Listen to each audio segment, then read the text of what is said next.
What's good, everybody? It's your boy, O'Shea Duke Jackson, back at it again with another episode of The Celebrity Junk. Dima, gangster music! So, Brother George Macon shared with me a viral clip that is circulating around on the internet, okay? And it revolves a sister, I don't know what podcast she's on, but there is an excerpt from this sister who are talking about that women are also responsible for many of the shootings and homicides. Now, when we look at a lot of black on black crime and death, now we also know that drugs play into it. We know that gangs and gang turfs play into it. But also what is not being said.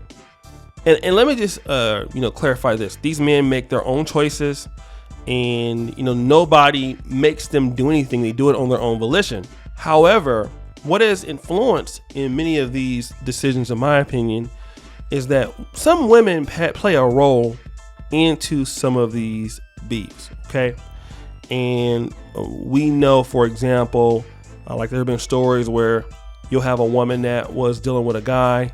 She don't want to deal with the guy anymore. She could go out and tell somebody else or tell his enemy something that could be either true or not true.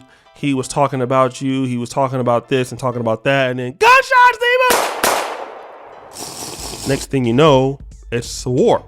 Like, for example, the Rolling 60s and the 8 Trade Gangster Crips are long-term enemies. And Monster Cody, who is now deceased, admitted that the gang war between the two of these guys started because of what a woman said.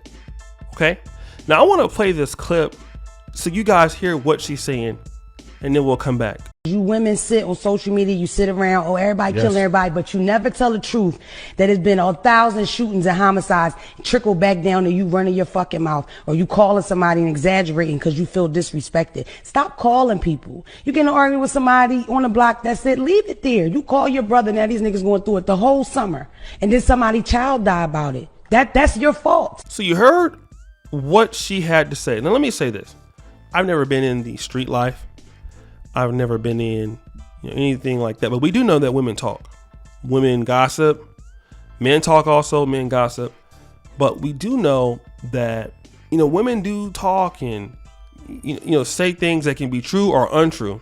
And just like women can go to the police and say that somebody did something and they didn't do it, and just like somebody can go out and have allegations against a rapper, let's say for Trey Songz, he did this to me, he did that to me, and then it comes to find out he didn't do it.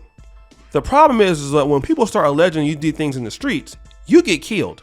So if a woman comes out and says, he said this about such and such, and it's not true, people are so emotional, that can get you killed. Okay? Let's say, for example, you break up with a particular female, she starts talking to somebody on the other side or at the same time. But what I've also heard is a lot of times you have these ladies who deal with guys, and you have black men who have sisters. They deal with the wrong guy. They don't break up with him. They start a fight, or the guy starts a fight with him. And the next thing you know, the brother and the other boyfriend gets into it. Somebody gets hurt. They're from operating separate turfs, or maybe from the next thing you have is a problem. And the one thing that we got to understand is that there are a lot of women that play a role into black street politics. Women have more power than we know in black street politics. And I would say that a lot of these wars indirectly have something to do with, well, I can't say all of them, but women are playing the roles in those things too. Let me just address what these things are saying. I'm talking about these young black men.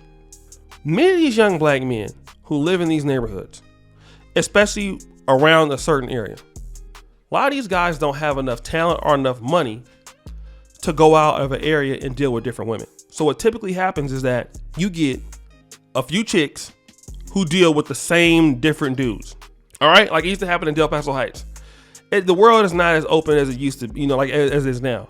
Back in the day when I was coming up, you would have a few hood rats and a few dudes that was dealing with the same chicks. Some of them be like from Strawberry Manors and Del Paso Heights, and they're enemies. But that one chick is dealing with dudes from both different sides of the streets and telling each other about them. So these guys who live in close proximity are dealing with the same chicks. It's not like all these dudes have a lot of money. These dudes are being very successful. It's not like dudes are like, all right, look, we're going to, I'm from Sacramento or whatever. I'm going to LA. I got my chick out there. We going to Portland for the weekend. I'm gonna see my chick in Portland. Most of these dudes don't have any money. Most of these dudes are full-time gangbangers or full-time shooters or full-time street soldiers. They're not even in the gang for money. They in the gang to be a gangster. You know what I mean? And they're different. And they're not even. It's not even a money thing for them. Some guys, some dudes in Chicago, they're not even there for no money. They're there to die. They're there to shoot.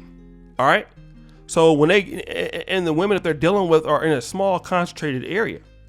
So that's one of the things I will tell guys who are black men. If you want to have less problems with different people, especially if you're from an urban environment, the one of the things you can do is expand your base, expand your skill sets, and expand your surroundings to get different quality of group of people. Most of these guys don't have any self-esteem. So they'll go out there and deal with chicks and stuff like that. So these chicks can come in and tell them anything, and they're going to try to fight for their little street credibility or their honor. And then by the time they figure out and go to jail, it's too late.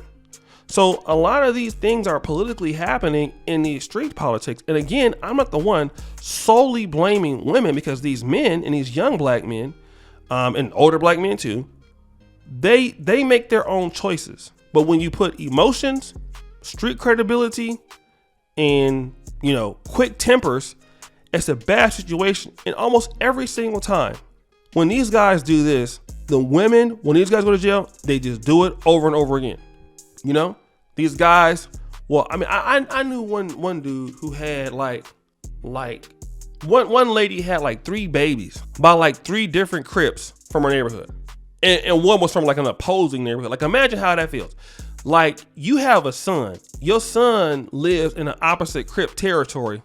And if you go to see your son, you might go to the door and then there is that's his other baby daddy, that you don't like. It's crazy, but that's what goes down in these ghetto streets. And I tell every young black man out there, all right, if those girls don't want you when you're coming up, thank God they don't like you, okay? Because you don't want to be getting shot over them any goddamn way. Don't even worry about it. I can tell you, I'm 40. I'll be 41 pretty soon. Listen, there's much more opportunities around as long as you expand your base. Don't be like the Pookies and Ray Rays that are stuck in a certain area that can't go anywhere. The world is open to you. Once you do that, you'll be all right. But guys, what do you think? It's your boy, O'Shea Duke Jackson, back at it again. Another episode of The Celebrity Junk. I really appreciate you for all that you do. Subscribe, hit the bell. Check out the first comment to pin the top. And as you know, the buffoonery remains at all-time high. I'm out.